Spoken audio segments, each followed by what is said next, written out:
राजा परीक्षित ने नकली सर्प डाल दिया और जैसे ही राजा परीक्षित लौट करके अपने दरबार में आए, मुकुट को उतार करके रखा और एकदम सदमती आ गई। अरे परीक्षित, तूने अच्छा नहीं किया, अपने ही गुरु के गले का अपमान कर दिया, अपने गुरुजी का अपमान कर दिया।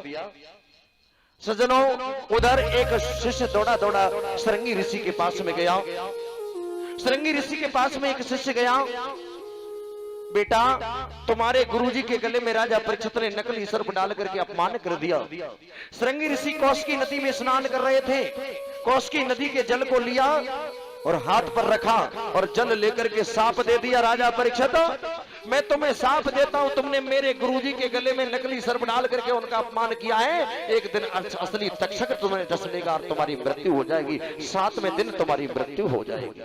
कह दिया सज्जन, 7वें दिन तुम्हारी मुक्ति हो जाएगी, मृत्यु हो जाएगी। इधर श्रृंगी ऋषि ने शाप दे दिया। श्रृंगी ऋषि लौट करके आए। श्रृंगी ऋषि जब लौट करके आए, लोमस ऋषि की समाधि हटी। समाधि जैसे जगी, एक शिष्य ने बता दिया, जिसने तुम्हारे गले में मरा हुआ सर्प डाला था, उस राजा परीक्षित को तुम्हारे शिष्य श्रृंगी ने शाप दे दिया। बोले बेटा, तुमने साफ तो दे दिया, जिस राजा ने सारी जिंदगी मेरी सेवा करी और एक बार उसने कोई गलती भी कर दी तो तुम्हें शाप नहीं देना था। और बेटा, साफ तो लग गया। क्यों? क्योंकि तुम साधु हो। एक बात याद रखना भैया, संत का वचन कभी झूठा नहीं जाता। कि मोर वचन चाहे पड़ी जाए फीका और संत वचन पत्थर की लीका। मोर वचन चाहे पड़ी जाए फीका, संत वचन पत्थर की लीका। मोर वचन चाहे पड़ी जाए फीका, संत वचन पत्थर की लीका। मोर वचन चाहे पड़ी जाए फीका, संत वचन पत्थर की लीका। श्री राम जय राम जय जय राम, श्री राम जय राम जय जय राम, श्री राम जय राम जय जय राम, श्री राम जय राम जय। सज्जनों, मोर वचन चाहे पड़ जाए फीका और संत वचन पत्थर की लीका। अगर संत का आशीर्वाद न ले पाओ तो संत के कोप से प्यारे जरूर बचते रहना, संत के क्रोध से भी बचना, क्योंकि क्रोध तो संतों का आभूषण हुआ करता है। भक्तों, प्रिय भक्तों, कह दिया बेटा तुमने साप तो दे दिया और साप दे दिया, राजा परीक्षित साबित हो गया। जाओ सावधान कर दो, अपने साप का कोई उपाय करे, क्योंकि तुमने साप दिया, उस बेचारे को नहीं मालूम है कि तुम्हें साप को, राजा परीक्षित को साप लग गया। श्रृंगी ऋषि गए, राजा परीक्षित के दरबार में पहुंचे। राजा परीक्षित ने आसन दे दिया। कहने लगे, कहो आज मेरे अहोभाग्य जो मेरे दरबार में संत भगवान का सुबह सुबह पदार्पण हो गया। कहो भगवान, मैं आपका कौन सा पवित्र कार्य कर सकता हूं। कहने लगे, तुमने मेरे गुरुजी के गले में मरा हुआ सर्प डाल करके अपमान किया था। उसी समय कौशिकी नदी का जल लेकर के मैंने तुम्हें साप दे दिया कि 7वें दिन तुम्हें असली तक्षक डसेगा और तुम्हारी मृत्यु हो जाएगी। अब एक बात बताओ, कोई आदमी आपसे ये कह दे कि 7वें दिन आपकी मृत्यु हो जाएगी, तो आप रोगे या हंसोगे? कोई ये कहते 7वें दिन मर जाओगे। अरे कैंसर वाले को ये बता देता है डॉक्टर के 1 महीने बाद तुम्हारी मृत्यु तय है, जितनी चाहो सेवा कर लो। तो डॉक्टर ये कह देता है मरीज को मत बताना, नहीं तो 15 दिन में ही गोविंदाय नमो नमः, इसलिए इसकी सेवा करो जा करके। लोग सेवा करते हैं।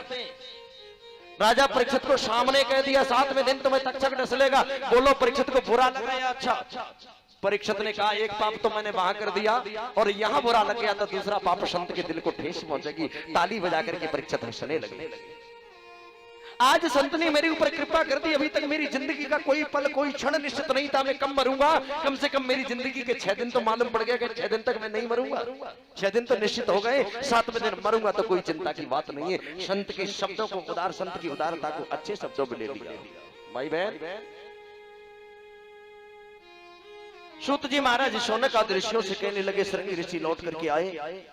और श्रृंगी ऋषि जब लौट करके आए, राजा परीक्षित को सावधान कर दिया। इधर राजा परीक्षित अपनी मृत्यु का उपाय ढूंढ रहा है। उधर भूतनाथ भोले बाबा पार्वती मैया के साथ में कैलाश पर विराजमान है। देवऋषि नारद ने विचार किया, मैंने सभी देवी देवताओं में झगड़ा करवा दिया, एक देवी देवता ऐसे हैं जिनमें झगड़ा ही नहीं हुआ। कौन है वो देवी देवता? कौन है वो?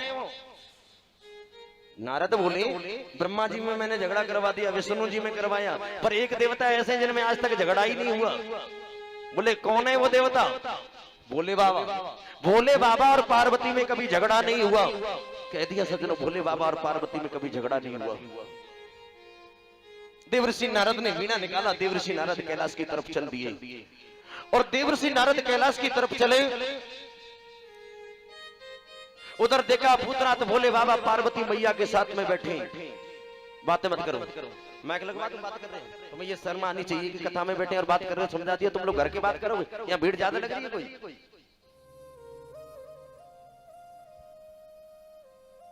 आगे बैठे तुम बात करो, तुम्हें शर्म आनी चाहिए भाई। घर के लोग बात करोगे। मेरी पूरी साल में शायद बहुत छोटी छोटी भी भागवत होती है, पर ऐसी भागवत नहीं होती जहां से दो याद हो जाते हो। ये पहली बार पूरी साल में एक ही भागवत होती है, वो भी आप नहीं सुनोगे तो लोग भी। चलो अब मैं ठाकुर जी को क्या सुनाऊंगा, उनकी तो भागवती है, क्या समर्पित उनको करना है, उनके लिए करना है। तो यहाँ बैठ करके थोड़ी सुनाऊंगा, मंदिर में सुनाऊंगा तो कल्याण हो जाएगा। तो कम से कम इतना तो ध्यान रखना चाहिए कि बात कर रहे हो आप, आगे बैठे फिर बात कर रहे हो, सो रहे तुम नहीं सुनोगे तो कौन सुनेगा? मान मर्यादा का पालन करो, अगर नहीं सुनना है तो बिल्कुल घर चले जाओ, कोई परेशानी नहीं। बोली गोविंद भगवान की। प्रिय भक्तों, सुत जी महाराज शौनक दृश्यों से कहते, ऋषियों भूतनाथ भोले बाबा पार्वती मैया के साथ में कैलाश पर विराजमान है। और कैलाश पर जब विराजमान है, उधर देवर्षि नारद पहुंच गए। आपने देखा है कोई आदमी चुगली करे